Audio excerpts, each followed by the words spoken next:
Hello YouTube, this is Eric from X's to OMGs. Today we are going to a good friend of mine by the name of Johnny, and you'll meet him here shortly, to give a status update on his cancer, which is Mucinex adenocarcinoma. If you're not familiar with it, it's a type of cancer that produces what's called mucin, which is the main component of mucus. It begins to form in the lining of certain internal and external organs like the skin. Because it lives in the mucus, it's quite an aggressive cancer. You'll also see his side of the story and what he has to tell, and hopefully you'll be able to use this as inspiration for somebody that's dealing with possibly the same or even a different form, and just to let you know that no one fights alone. #souphastrong.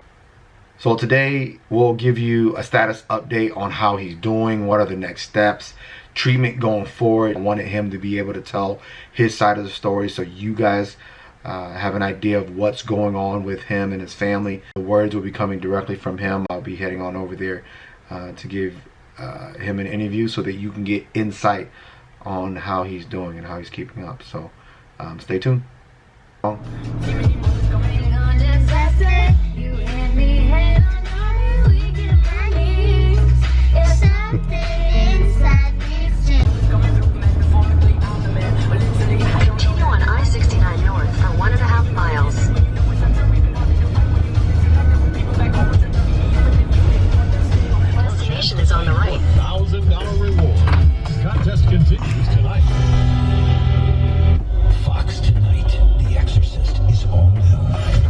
Knock on the door.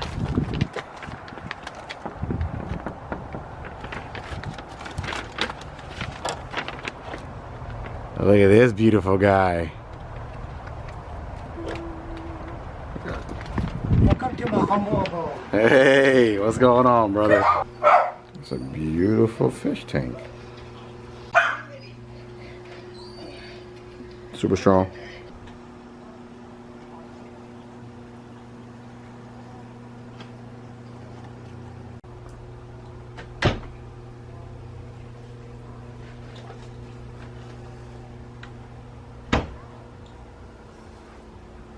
Hey, my name is Johnny Phomsoupha, and I'm giving you an update on my cancer, which is called Appendix mucinous adenocarcinoma. I should have took a Valium. Oh, dude.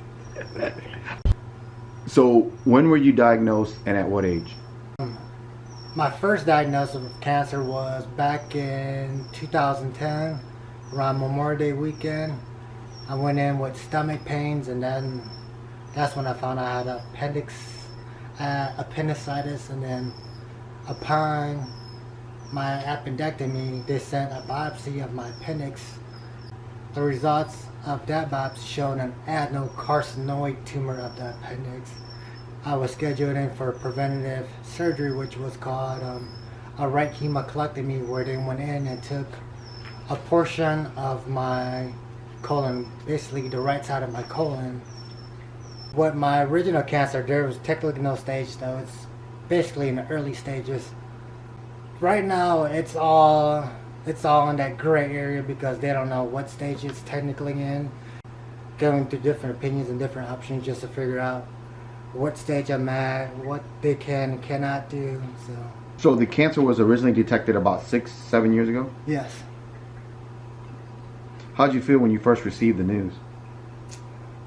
Well, back then, 6 years ago, it shocked me, and then it was a pretty devastating blow. And then until I found out that it was curable, and then when they went in and removed all the cancers, well, when they removed the tumor and then did that preventative surgery, it was good to go. And then they said I was all free and cleared. And after that, I wasn't pretty much worried about it, but I had fears of it relapsing, and then my fears came true. September 4th of this year, when I went in, because of I thought I had a bowel obstruction because I had one 2 months earlier, and then I was afraid that I was getting another bowel obstruction. So they admitted me. Then I went in and got a drain tube put in. After they drained me, I was still experiencing pain. Upon opening me up for the exploratory surgery, that's when they found the tumors. So it returned after 6 years? Yes. So you recently met with a couple of different facilities over the last 6 weeks. Could you tell us a little bit about that, starting with the first visit?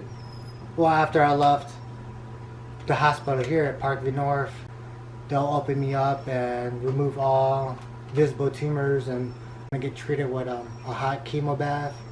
Nobody in Indiana wanted to do it, or couldn't do it, or turned it down. So when I came home from the hospital, that's when I was doing research, and that's when I found Dr. George Salty, who specializes in that high-tech procedure. So the following day, I called him up, and then they squeezed me in for a consultation and set me up for the procedure on October 18th. Is there a family history of cancer? Yes, there is. My aunt was diagnosed with cancer also of the liver, but she made it through because she got a liver transplant. On that, my uncle Tim got diagnosed with colon cancer, and this is all within the same year while I was hospitalized. So it was all one big hit all at the same time to the family. And he right now is getting chemotherapy, and I believe he's either stage 3 or stage 4. Do you have a support network? Yes, I do. My family and my wonderful friends and everybody out there.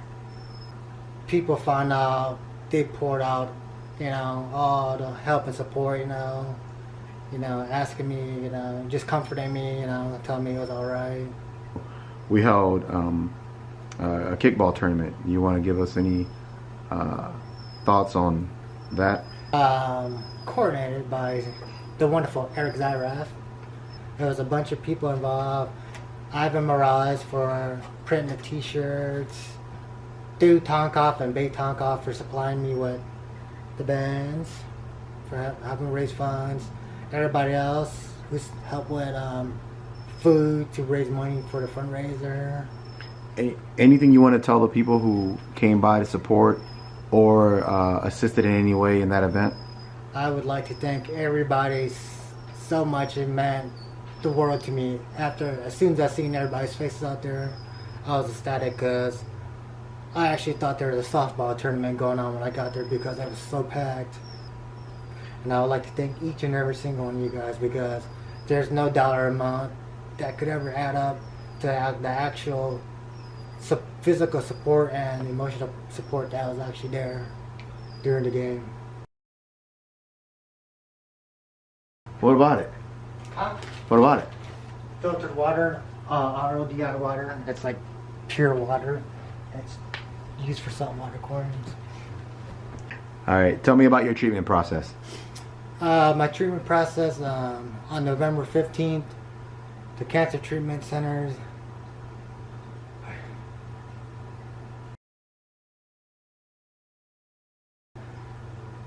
On November 15th, the Cancer Treatment Centers of America, they're going to start a 3-day consultation. Doctors in the network to meet and greet with me, and then on the 3rd day at the Cancer Treatment Center, that's when they're going to come up with a treatment option and see what they could do for me.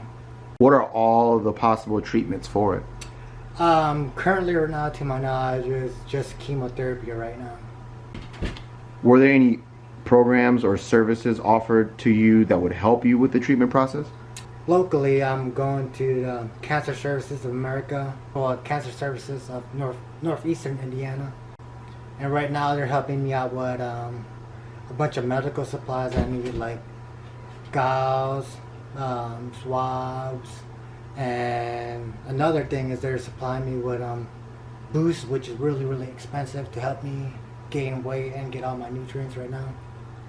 Well, I should know by the end of my consultation at the Cancer Treatment Centers of America what can be done and what options they got to offer me. Like right now, I'm just kind of in the dark and basically anxious to figure out what could be done. I'll be at the center from the 16th for 3 days, so I should be out by Friday. Okay. What message would you like to provide the community? I would like to thank everybody that's there to support me, helping me along the way, financially, spiritually. So what keeps you motivated or keeps you fighting? My son John Paul, my family, friends, family, life in general. Just that's keeping me motivated. How important is it for family members or friends to be with you? It's very important. Yeah, because like sometimes I'll sit there, especially like late at night when everybody's sleeping, I'll sit there and then like try not to think about it, but that's when like a million thoughts just fly through my head, you know. You're at the age of 35, you don't expect them to come anytime soon, you know what I mean? You just, that, you don't expect that at this early age, you know what I mean? Because I don't know if, you know, the end is near or, you know, I got longer, so it's just floating around there, you know. Just gotta live one day at a time and live life to the fullest. Because you never know when the end's gonna come.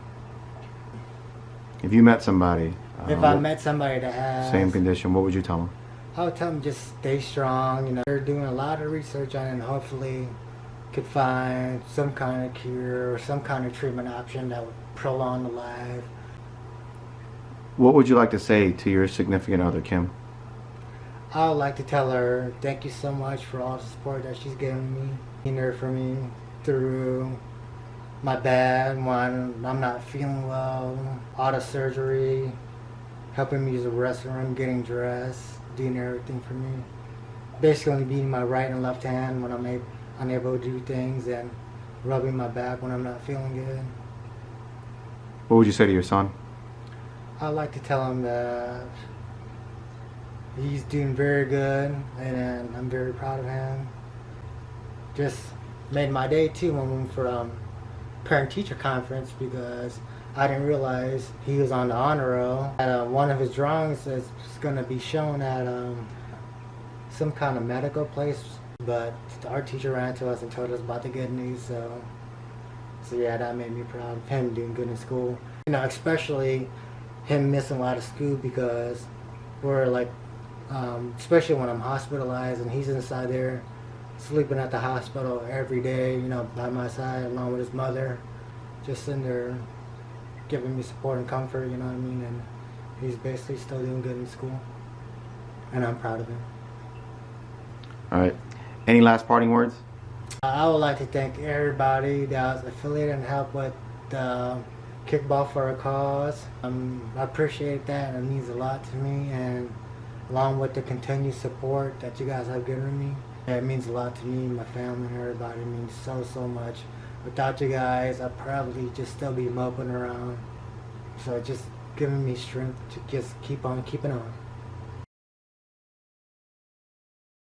22 minutes. I hate listening to the way I talk. Yeah. I hate hearing the way I sound. The Kickball for a Cause, man, it was amazing. I couldn't believe it. Yeah, it was crazy. It meant so much to me. I didn't sleep well for like 3-4 days, man.